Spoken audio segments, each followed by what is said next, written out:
Ang Capricorn Virgo Game Farm ay kilala as the home of Allen Roundhead of Mindanao. Ito ay pagmamayari ni Captain Arvin Sanoria Cayman at located ito sa Barangay Matutungan, Santa Cruz, Davao del Sur. Pagpapunta kang Digo City from Davao City sa right side banda sa kanto ng Bato Elementary School, paakyat ka at unahan lang ito ng Barangay Matutungan, Barangay Hall. Kilala ang kanilang Allen Roundhead dahil sa magandang performance nito.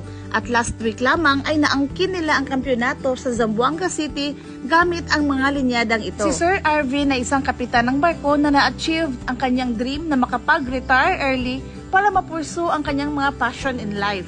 Aside sa Capricorn Game Farm ay isa din si Sir Arvin sa nag-manage sa Bansalan Galliera. During sa ating farm tour ay nalaman natin kung saan nanggaling ang kanilang linyada ng Allen Roundhead at kung ano pa ang mga winning lines dito sa kanilang game farm. I-share din ni Sir sa atin ang kanilang napakagandang sistema sa pagpalaki ng mga sisiw. At alam nyo bang may natutunan talaga ako dito sa kanilang game farm?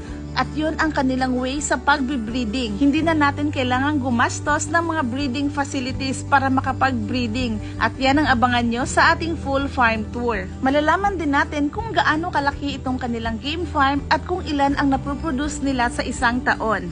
Tinanong din natin kung nagsimula na ba itong game farm ni Sir habang nasa barko pa siya at kung isa ba ito sa dahilan kung bakit siya huminto sa kanyang pagbabarko. During sa ating interview at sa ating farm tour ay nakita ko talaga na very hands-on si Sir Arvin dito sa kanyang game farm.